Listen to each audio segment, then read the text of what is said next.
Derek, man, it's good to talk to you for the first time. Hopefully, not the last time. I want to get your story because I think it's a pretty interesting one. So it's going to be a good conversation. Cool.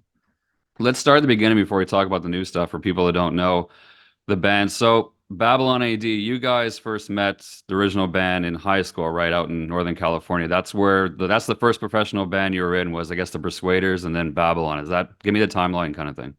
Really, the Persuaders weren't the first professional band I was in, but it was the first band that had a shot at getting a rec. I guess, well, actually, it wasn't the first band that got a shot at getting a record deal, but I think it was the first band that really made a dent, in my career where we started getting uh, seen by more professional type people, management, booking agents, record people and things like that. Yeah. So that's true in that fact. And that was right out of high school, right? Like you met the original guys, like John Yeah. Matthews. So actually, we all didn't go to the same school together. We went like me and Rob, the bass player, went to school together, and Right. then the other guys went to school together. Okay. And then we met each other along the way, along our journeys, because we were in kind of like rival bands, Right. talk and hang out and shit like that. So when it came to make a real professional band, it was like we basically it was like, well, you're the best in this band, you're the best in that band, that kind of thing. And me Yeah. and Rob did together for in several bands, even before Persuaders and Jamie. So it was really us three, and then John and Ron came along, even though we were all in high school or getting out of high school. Like Jamie was in a band with John before then, you know what I mean? That kind of thing. Yeah. So we knew each other and hung out and all that other kind of stuff, Yeah. A you lot know. of bands come together that way too. Yeah. When did you yourself as a singer, guitar player, like when did you feel like you could actually do this as a career? Like did you have this idea when you were a kid? When did you realize you could sing and you could play and you wanted to be in a Man, band, or was be that even a honest with thought? you, my mom put a radio next to my head when I was probably shit first grade, man, as far back as I can remember. And I'd go to sleep with the radio on.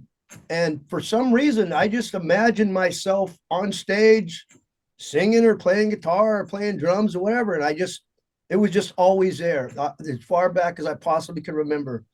Um, but you know what's a really funny thing? I think I was about 14 or 15 when I started getting real serious. But I actually thought to myself that I was too old to try to At be a 14, yeah. musician because I thought Michael Jackson had made it when he was 8.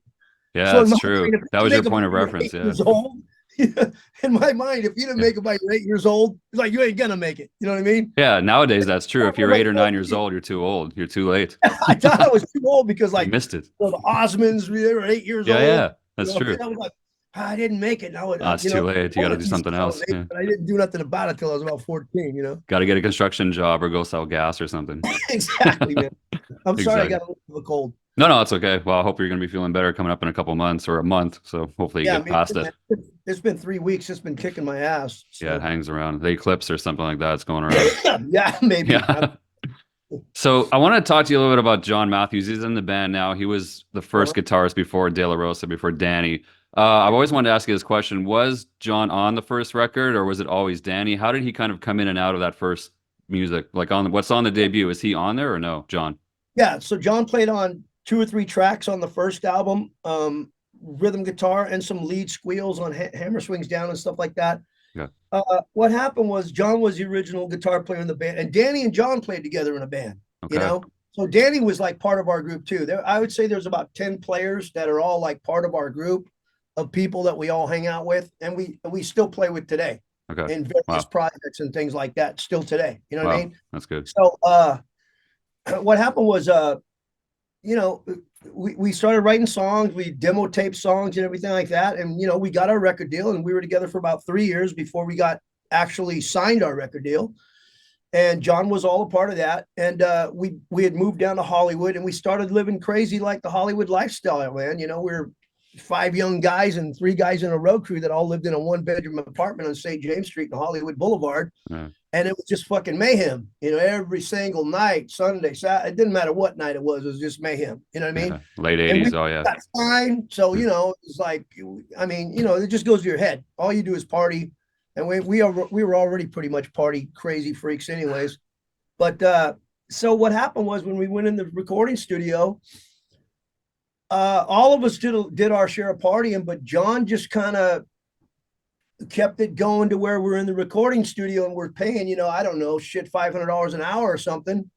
And like, sometimes he wouldn't show up or things was going along where the record is pretty much almost done except for his parts and some of my parts. And we just couldn't keep it going, man. And it was the worst thing we could ever imagine in the rest of all of, because we're basically brothers, and it was a worst thing, but there was nothing we could do because the record company basically forced us to recognize that, hey, man, you guys are spending way too much money in the studio and you're this far waiting to getting it done, but you're waiting because one guy, Yeah, that's Arista Records. That's Clive Davis, no relation. Yeah. No, I'm no relation. Yeah. But unless I'm his, fucking third stepchild that nobody knows about. You never know. You better collect. Yeah. Start collecting. I hear you. That's the story of a lot of things. A lot of times like that too. You get a band together. You got the 5 guys or whatever, and it's one for all for one. But then sometimes some people don't, handle it as well as others, right?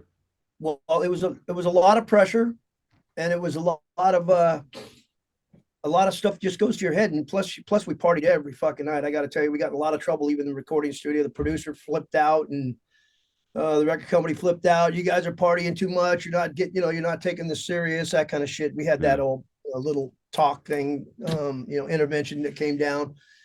So of course, who are we going to call? We're going to call Dan De La Rosa. Yeah. It was like a no-brainer. So he was there within 2 days. As soon as we called, John went home. Dan jumped in the band, and that's how it all happened with Dan. Yeah, that makes sense. Yeah, Dan's in the videos. Dan's on the tour, obviously, that goes around it, and he was in the band up until a certain point, up till, well, not that long ago, actually, 2018. We're all brothers, stuff like that. And we all hung out for, all these years and stuff. So when Dan said, I'm going to make a new album on myself, and we were like, well, we just got offered a deal for Frontiers, and you don't want to play on it? He was like, I'm going to do my own album, man. So we're like, fuck it, we'll call John up. Yeah. So then it's amazing how he came back and it comes full circle. He's right back there. That's pretty cool. An original member, right? I mean, he's not what maybe people might say he's not classic member. There's a difference between original and classic, but he's right there. I mean, he's on the record. He was right there at the start. He's an original member. And John's a great guitar player and songwriter in his own right. So, and we're back to basically kind of square one. Although we do have a couple new members in the band now, because then Jamie wanted to split. Yeah. Last couple of years ago, he wanted to split and do his own Pacheco, thing. Yeah, drums, yeah. And Rob had some health issues. I don't want to get into what his health issues were, but he got pretty fucked up, and not drug wise, just he got hurt, or he couldn't play bass really anymore. Okay. So we had to, basically kind of shift gears, a little bit and get a couple different members in the band. But it gave us kind of for this new album, it really gave us a shot in the arm, man, because we got these young cats in the band. They're one's 23 years old, I know. And from what I can tell, just looking at the notes for the new record, they do, like, you collaborate a lot with them. Like, at least all the members have at least one writing credit on the new record, from what I can see. Well, that's another thing too. I mean, Dylan, as a young drummer, he's just as good on guitar as he is drums. Nice. And he's an amazing drummer, and he's a songwriter, and he's a singer too. So I've got another guy, usually I write with me, Ron, and John, or just me, or maybe an outside guy, or, or when it was Dan and me. Yeah. But here Dylan comes in and he writes songs too, so it's like, okay, cool. And then Craig's got some really cool riffs. So it was pretty easy to incorporate some of their cool stuff that they had already, and I'm sure on the next album, there'll be more collaboration with those guys. That's good to hear. It's good to hear there's going to be another record too. We'll get there in a sec. I'll just go back in time a little bit on the way. One thing I wanted to ask you about on that debut, of course, you have a pretty famous comedian on there that no longer is with us, unfortunately, Sam Kinison. Yeah. Kid Goes Wild, which was on RoboCop 2, the soundtrack, the official trailer for that, which is a cool move for you guys to have that. How did you hook up with Sam? Were you fans of him, obviously? Was he fans of you? How did you guys get together? Well, Sam was in Hollywood just like we were at the same exact time, doing the same kind of partying we were, but he was doing this partying on 10. Yeah. We were on 0. Absolutely. Yeah. So what happened was we were in the recording studio, and we were laying down Kid Goes Wild. We had all the tracks down, and it was time for me to start singing. And it was real late at night. I remember it was probably about 11 o'clock right then. And Sam was doing his recording, and he came over and he was listening to us. He goes, "Hey, Derek," he goes, "why don't you come over and sing some sing some backups on my album, man. Yeah, that's And right. I He was said, doing a record then too. Yeah, Wild Thing and everything. Yeah, yeah. yeah, I so remember. Yeah, he was in like Studio A and we were in Studio B or vice versa, whatever it was. And right. Robert Palmer was right down the lane. Nice. Slaughter was in another studio. And so I went over there and I sang a couple background tracks, and partied a little bit. And then I said, well, so you got to do me a favor. You got to, we got to reciprocate. And then he said, yeah, what do you want? I said, I want you to come over and do some rap on Kid Goes Wild, that song that we were playing when you were there. He goes, oh shit, I'll do that. Yeah, okay. What time you want me over? I said, whenever you want. He said, okay, I'll be over like 3. 3 in the morning, of course. 3 a.m. Yeah. Yeah, 3 a.m. So Yeah. he showed up about 3 a.m. And I had written out what I thought was really cool. I was going to ask you who wrote that out. Did you have it out and you were going to do it? I wrote it out Okay. and gave it to him, right? Okay. But he looked at it a couple times and he goes, I got it. And then he just did his own thing. And it was 2 takes. Oh, And nice. I am not, he just went off. Yeah, it's great. Yeah. Yeah. So yeah, that was really cool. Did he ever join you guys on a stage somewhere he and did. do it at some point? I know, Well, obviously not A for a couple while, but times on tour, like I remember vividly, there was one time we were in Colorado. I can't remember the place that we were playing, but he was playing like maybe 5 miles away down the street. oh, Right? yeah. It was his comedy stick. So after his comedy stick, he came and we were on stage. It was like, yeah. So we partied That's with perfect. him. He jumped up on stage, did Kid Goes Wild, Yeah. Yeah. Well, you do a decent cover. I'll say cover of that on the live circuit ever since. You can cover it pretty good. You throw it in there yourself. You do it all right. Yeah, I You try, do a pretty man. good job, yeah. So after Nothing Sacred was the next record, of course, 1992. Things are changing. We all know that story. Blah blah blah blah. What changes? What happened after? I guess so. The tour ended in 92, 93. What I don't know is, I guess, where you went. Like, I know the band really never broke up, but you guys kind of went on hiatus. So what happened after Nothing Sacred was done, the tour and everything? Well, so you got to figure we were in Hollywood for about 7 or 8 years, right? Till Yeah. 93. From 88 to 93, we were in Hollywood. We all lived down there, and then slowly but surely, all of us just basically started growing up, man. Getting married, having kids, thinking to yourself, what the fuck am I going to do after this? I don't have a record deal anymore, that kind of thing. So it was kind of like real life set in instead of the fantasy we've been living in, the bubble fantasy that we'd been living in all these years, Mhm. Did Arista call you and pull the plug after the tour? Or how did that end? Did they just call you and drop? Like, how did that end with them? Remember? Basically, I guess they called my manager and my manager called me. But we knew it was coming. As soon as like Warrant got dropped and Slaughter and bands like that got dropped, you'd sold like a couple million records. Yeah. On their last album, it was like, well, we're going any day now. Yeah. It was When you're weird. struggling to sell. Yeah. I dropped about 6 months before we did. So it was kind of weird because we were out on the tour still and thinking, well, maybe we're not going to get dropped, because all Yeah. these other bands that got dropped way Yeah. before us, Yeah. So Did you notice the change? Do you remember? Did you notice the change in the shows? Like people turning out? Was it hard to fill the venues you were in? I guess who were you opening for at that time? Do you remember? we never really Or were you opened. headlining? We always went on tour. We were always a headliner at every tour we Okay. ever did. We went on 7 different tours across the United States, most of them from 2 to 3 months at a time. So that was one of the reasons that it took so long for our second album to come out. It took 2.5 years. Yeah. We were on the road on that first album for 16 months, I think it was. Wow. So we didn't have a lot of material when we finally got off the road because we were like, damn, man, we got to start writing. It's hard to write on the road. You know what I mean? Yeah. That's what I've heard. Yeah, when you're on a bus and you got 9 guys on a bus and every night's a fucking party, you don't want to write. It's hard to stay creative. Exactly. Yeah. It's hard to stay creative. So, Yeah. yeah. So they called you. So yeah, they dropped you. I mean, the shows, like you said, were still doing well. You were headline. You were out on tour. Guys, people were still coming to see you, but then they called you up and said, "Yeah, we're done. We're moving I on." I did notice probably by 93, after our album had been out about 9 months, I did notice, we all noticed, like, if let's just say there was 100% of people before or a packed crowd, now there was 70% of that. All right. You know what I mean? Yeah. You could tell. Yeah, And it's starting to come down. say things like, you guys are a hair band, Yeah. things like that. To be honest with you, I didn't even know what the fuck they were talking about, man, because we've been on the Yes. road. Yeah. I was like, what's a hair band? What's a hair band? Well, you guys aren't like Nirvana or Soundgarden. I'm thinking, well, they got hair. What does that fucking Yeah. mean? And their hair doesn't play music, so I don't understand what you're talking about. A bunch of bald dudes in the band, I guess now. took a while for me to get it. Oh, I get it. Don't play lead guitar Yeah. because if you do, you're a hair band. Yeah. I guess. Don't sing about girls or drugs or sex or Yeah, just anything, or talk you're a about hair town band. or shit, No. man. You Yeah. know.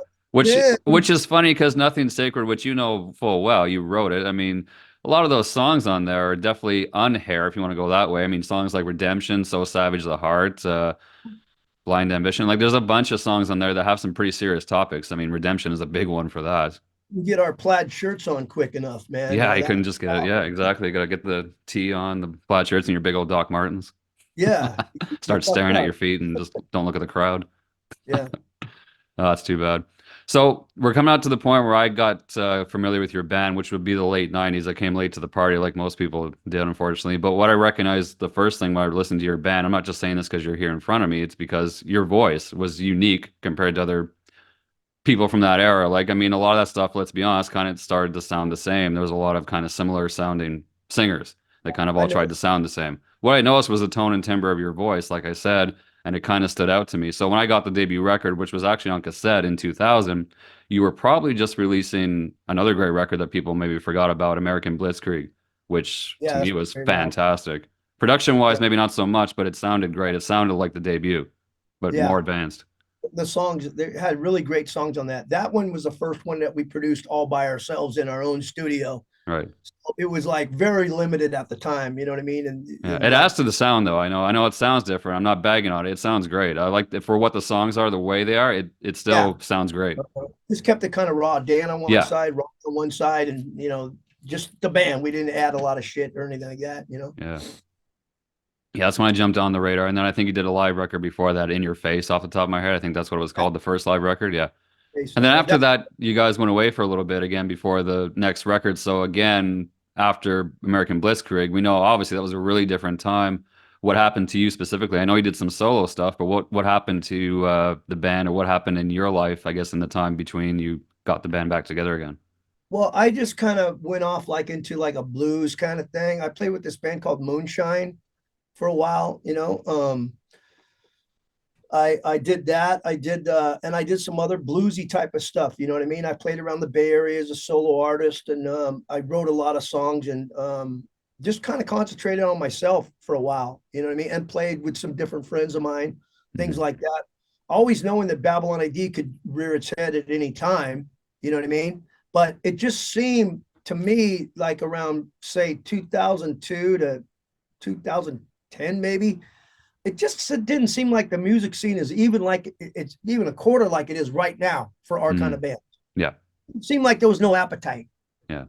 You know There what I was a mean? So big hit around the late 90s, and then it kind of went away again, I think. yeah, kind of like raised for a minute and then went back down. Yeah, that's the Maybe we feeling I all got. had to Yeah, grow up a little bit more or something to realize what we had. yeah, You know what I mean? But I'm not exactly sure, but it kind of feels like that.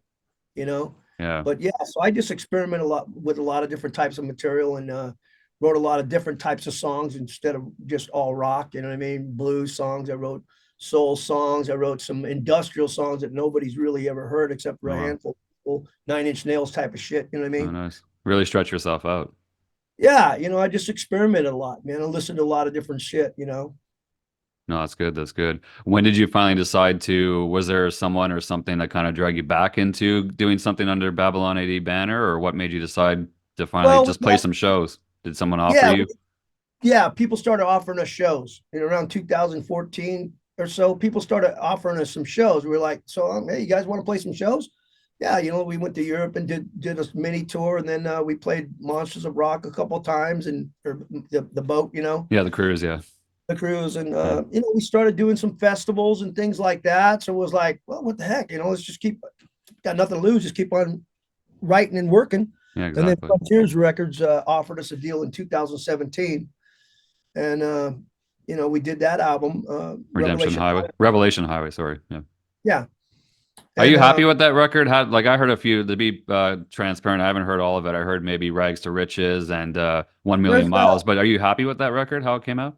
well, I'm not really happy with the production, and I produced it, but we kind of rushed that. We were kind of like in a rush because we got offered the deal, and they were kind of like, well, we need to put it out by this date, and there's all these like uh Demands They pressures, the lost. deadlines to get to. We're like, holy shit, that gives us like a couple weeks to mix record, that kind of thing. You know what I mean? Yeah.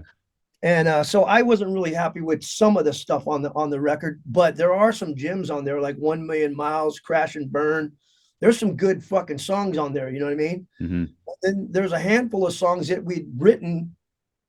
That's how fast it was. It was like we had to go back in the vault and pull out some stuff that we did with the Persuaders when we first got together. Oh wow. They were always good songs to us, anyways, and to most of our fans that had heard them, but they were never really weren't released properly and recorded properly. So we did stuff like what we do, Last Time for Love, Tears, Okay. good songs, you know what I mean? But they're 25-year-old songs, All right. you know what I mean? So we had that kind of stuff too. Did they, I know sometimes when Frontiers gets a hold of, let's say 80s bands, they try to get them, when they do a new record, hey, can you guys come back and sound like you did 25, 30 years ago? They want you to kind of sound like your original record. Do they? That was kind of like why we put the other songs on there. That was kind of one of the reasons. Because they put pressure on you kind of thing to say like, hey, can you make it sound like the debut kind of thing? So, they didn't really say that, but it was pretty much known that they had heard the earlier songs. Okay, the original demos. Yeah, so they were like, "Fuck, these are good songs, man." And one of them, "I'm No Good for You," they made us make sure it's a single. Another song, "Saturday Night," was an older song. They said that's a single. We're like, really? To us, we've been playing it for 25 fucking years. You know what I mean? Yeah. And that's a cool song, but I think we write better than that. Like I said, 1 Million Miles, Crash and Burn are way better songs. Full on Fire. Those are great songs. That were new, that we just written. You know what I mean? And that's when John was back in the band, stuff like that. But I'm not slacking Frontiers Records at all. You know what I mean? They're a good label. But when you're on Frontiers, it's just like they throw you out there and they give you about 4 weeks. And if for some reason something don't happen, fuck it. They're on the next, Oh yeah, 100%. They got 1 million records, 1 million records coming out, 1 million miles. Yeah. Artists a year. You're lost in a heap of other, and not only that, but then you get their super groups together too, right? A bunch of 80s guys together, and it's just too much. Can't keep up with it. One video, one record, one video, one lyric video, whatever. Never see them live. Yeah. So yeah, so it was cool and everything like that, but at the same time, and I wouldn't say no to it again if it happened again back then. You know what I mean? Because it did give us a shot in the arm to start writing again, everything like that. Right, I was gonna say, I guess it inspired you to kind of put the band for the most part back together again, not full time, obviously, but it inspired you to do something again. I was gonna ask you what made you. Well, you kind of answered it, but were you unhappy with how they kind of promoted it, or it kind of moved you out of the way, and that's why you kind of went on to Paris now for the new record? Like, how did you decide to not give them a second album option? So I've known Tom for a long time, for probably Tom Mathers, 20 years, and he's always been a straight up cool cat. You know what I mean?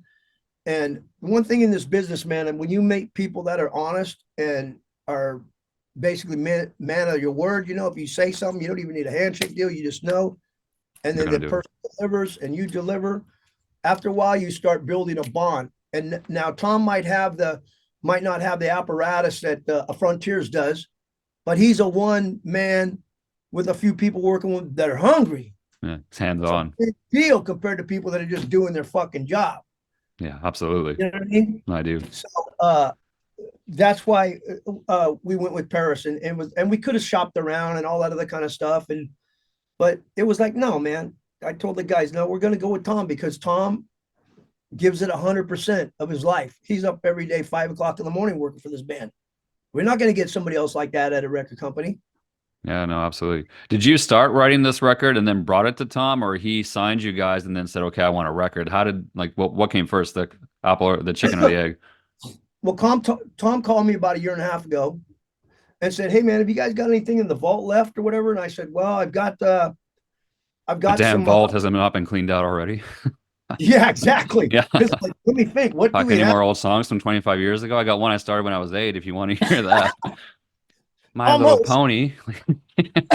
So I said, I've got some live tapes that we did a year or two ago at a couple different gigs that we recorded. I said, I don't know what the fuck they sound like, but I could listen to them. And if they sounded good, maybe we put out another live album. He goes, okay, I'd do that. So I listened to the stuff and I was really blown away. I was like, holy shit, we sound good, man. You know, it wasn't hard to produce or anything like that. It was pretty much together. Mhm. And so we said, okay, tell you what, let's do this. Let's put out the live album, you know, Live Live Light, Lightning. Yeah.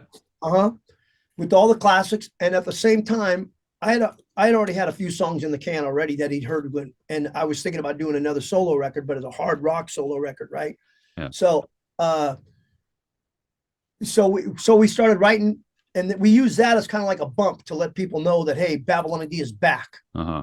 I mean, we're coming back, and we got a new album coming next year. Yeah, I So remember that. we kept writing and writing and writing until we had enough material, more than enough material, for this album, and that's how this album came about. So we've been working with Tom for the last year and a half for both albums. Sorry, the Live Lightning stuff that's on there, that's from different shows, different places. It's not all one show. Is that two shows? All in California? Yeah. Okay. Mm. And then so you started writing this record, which is Rome Wasn't Built in a Day, which that's true story. And the cover, the cover album, the cover on the album is pretty fancy too, with the obviously the statue blowing the bubble gum, taking its sweet time to build. Did you do you come up with the album concepts as far as the covers yourself, or do you have collaborators on that? How do they come? I'm always fascinated about covers. How did that one I come together? I come up with the shit. I'll give the guys, like, I gave them like 10 different covers. I said, what do you think about Yeah. this one? What do you think about Nice. that one? What do you think about this one? And when it comes down to it, it was like, well, there's 5 guys in a band, and usually we have 2 guys that we've worked with for years that are, you know, our brothers. They're with our road crew for fucking just as long as we've been playing together. They've been with us. You know what I mean? So Right. there's 7 of us to make the decision. So you go, okay, here's 10 different covers, and the one that gets the most votes as number 1 or number 2 is the cover. Right. So hey, that one was the cover. You Oh, know? it's perfect. Yeah, it stands out. Yeah. Because the covers have always been kind of unique. Obviously, the debut, I don't know if you had any say in that one. It's just the band's name with, I don't know what that is. I'm going to say Concrete or Pavement or a Splash or Yeah. something. The second So, one obviously has you front and center. What an ego, yeah. right on front, right out front. The Yeah, third one has the fighter pilots. I didn't know. The second album, I gotta tell you. So the I'm just first busting album, your balls on that. I just think it's funny that you're there, and I can't remember who the other guy. There's another guy from the band. Beside, Bob, the bass player, is it Rob? Okay. Yeah. So yeah, the first album Hugh Symes did, and he charged us a hell of a lot of money, but he Oh, that was Hugh. Holy shit. Okay. yeah, but he came up with the fucking logo. So it was like, Yeah. yeah, that's cool. And we wanted to be kind of, in our minds, we were like, you know, let's go back to the 70s idea where people really didn't know the fucking band. All they got was like, here's a cover. No, I know. He had us on the back about, you know, a little teeny picture of Yeah. us. So we thought, in our minds, that was really cool. You know what I mean? Because it's like Yeah. the 70s. What's Boston look like? Who the fuck knows? Nobody cares. Nobody knows. It's just the music. Exactly. That's all that matters. Yeah. Kind of like that on the first album, you know? Yeah. Kind of had a little mistake. Now the second album comes in. When it came out, we didn't know that was going to be the cover. The record company gave it to us, and we were pretty pissed. We were like, no, this is exactly the opposite of Well, it what looks like an insert, like the band you would see, and if you opened up the gatefold, that would be the Yeah. band. Obviously, everyone wants to see the band inside, but on the yeah, front, and it had Babylon AD was in orange and the blue. It was like the color. yeah, like, it was a weird it's scheme. Which fucking Halloween or something. What's going Uh-huh. on? You know, I was anyways. I was fucking livid, but they were like, well, your it's face too on the late cover now. sure shows that too. You look kind of livid on the cover, and then that Yeah, really I- that cements your feelings inside. yeah. So we didn't have nothing to do with that at all, man. The record company said, we already paid for it. Here's all the artwork. And I literally got the artwork in these big, giant pieces of paper, all done, shipped to my house. And I'm looking at them Wow. going, no, man. Oh this God, is it. And they're like, too late now. Yeah, it is. You know that what I mean? sucks. That sucks. And then of There's course, a lot of stuff that record company has control of that people don't realize that you don't really have a fucking say, you know? yeah, exactly. That's kind of why I want to get your opinion on that. But at least you had control over this one. The Rome Wasn't Built in a Day was all you making decisions with other people, but at least no one else who you didn't trust didn't have their hand in it. Exactly. And if people don't like it, I get to say, fuck you. I don't care. I like it. Exactly. It's my choice this time. Fuck you. Yeah. So the album's going to be released on May 17th, if I have my math correct. And then on May 18th is your first show at the Walnut Creek, at Retro Junkie in Walnut Creek, California. Why that venue? Do you have something special ties to that venue? What made that one so special? Not really. We're friends with the promoter, and we'd already booked that show about maybe 8 months ago or something. And it just so happened that the record that the record fell on the day before. There was no ties to it, and we didn't want to do a record release party there. The place is kind of small. It probably holds about 350 people. You know, we're gonna do the whiskey on June 7th. I think that's more like we might make that like a record release kind of party thing. I really don't know, man. Some of these record release party things, you know, somebody's got to think of all the shit that's got to be done and stuff like that. So I just kind of like out of my hands, man. Let my manager do that kind of shit. You know what I mean? It doesn't really matter to me. Just show up and play. Yeah, I want to show up and play and kick ass. Yeah, absolutely. You have about maybe like 4 or 5 dates. Most of them are out in California. You have one in Gatlinburg, Tennessee. That's the Monsters on the Mountain one. But for the most part, they're all out in California. Yeah, we're lining up a bunch of them right now. We've been kind of waiting for, we've got radio. We're going to go to radio next week with our first single, which is going to be Wrecking Machine. And the video comes out the same day, which is the 17th, I think it is. Okay. Of this month. 16th okay, April 17th. Okay, coming up then in a few days. Next By the week, time people hear this, it should be out then in the next week. If people are going to hear in the next couple of days, yeah. Yeah. Okay. And it's a killer video, man. Video's fucking badass. I can't wait to see that. So we've got 3 videos in the can and 3 singles in the can. And I got to tell you, man, I think talking to the radio people that are doing our radio for this record, they're like, shit, man, I think you guys are 5 deep. If somehow we could keep that going. That's good. Sounds good to me, man. You know, usually it's 2 deep. Yeah. You know? 2 deep, 1 deep, or all the tracks in a video. Put them all out and that's it. Good luck with them. Yeah. Do you have plans to go across the country more so than just the West Coast? Do you have plans to go like nationwide? Sorry. Yeah, we're already working on. We already have some dates that are coming in from Europe. We're just and we got some dates in Texas are coming up and Florida that are coming up, and we're probably going to tag a few of them on around August with the Gatlinburg show in Tennessee around that area. Okay. Well, they'll probably be announced, I would say, within the next 3 weeks, 2-3 weeks, a month at the latest. You know what I mean? Because usually you're out 2 months at the earliest to about 4 months for booking things like that. You know what I mean? Mm-hmm. Sometimes longer, like with the Retro Junkies, longer, just because we know the promoter and we played there in September. And he said, "When you guys want to play next? Whenever you got. Well, we'll play in May." You know? Yeah, there you go. Do you like you said, do you plan to be out on the road for the rest of the year then? I guess pretty much working the record then, if you can, between Europe and the rest of the country? I wouldn't say like we're going to, you know, the guys have jobs. I don't have I mean, I do have a job, but I own my own company. So, there you go, yeah. I set my own hours and I'm the boss. So the guys can't go out like 6 weeks in a row like we used to. They can go out 2 weeks at a time, that kind of stuff. And really nobody does that shit anymore. You know what I mean? It's too expensive. Costs, renting trucks, renting equipment. Exactly. You know, yeah. We've got stuff where we're going out, where we're planning on going out 2 weeks at a time. Let's say 2 weeks in 1 month, come back home for 6 weeks, go out 2 weeks again, that kind of thing. You know what I mean? So that everybody doesn't get fired from their job. Yeah, exactly. Yeah. Taking a few days out here to go play in a band. Well, you better be here at Monday morning, 9 a.m. or you're fired. It's the best hobby in the world, man. You know what I mean? Nowadays, it's just the best hobby in the world. I mean, I'm in my studio all the fucking time. Me and Dan De La Rosa are writing material for a project that him and I are going to put out next year. And it's good to hear you guys are still in touch, like you mentioned before, and you guys are still working on music. Even if he's not in the band, he's still part of what you do. Oh yeah, me and Dan write all the time. We got some killer songs, man. They sound like to me, they sound kind of like little Cheap Trickish, like meet Stone Temple Pilots or something. Oh, that's cool. Yeah, they're really different. Like, you know what I mean? That'd be cool to check that out. Like Babylon AD. They might sound like you said you like that song, the album American Blitzkrieg, right? Yeah, I love that one. Yeah. You remember that song Superstar, the last song on the album? Yeah, Superstar. Yeah, like it's very different.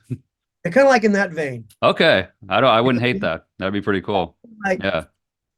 I dig when you go a little bit left of center a little bit too. It's not so bad. I know Babylon AD, you got to kind of keep to that. You know, there's a certain expectation that people are going to have with you know, which you understand. But your solo, there's a box you got to fit in, the hair box. Yeah, what's left of your hair box. if you want to see what's left of Babylon AD, you can go to babylonad.com for all the probably shows coming up, to buy the record, to check out what you guys are doing. Derek Davis Music, obviously, derekdavismusic.com for your solo records and what you've got going on personally. People can check that out. Right. And when the record drops, I can't wait to hear it. Play it on Paradise City and let people know who don't know about it. Hey, this exists. That's the main thing, is letting people know that new records from classic bands exist, and you can That's hear it and right. just get in front of it. That's right, man. Awesome, man. Derek, I appreciate your time. Before this runs out, I'll let you go. And hopefully when more new music comes out and more stuff happens, we can chat again. All right, brother. Good All talking right, to man. you, man. You too.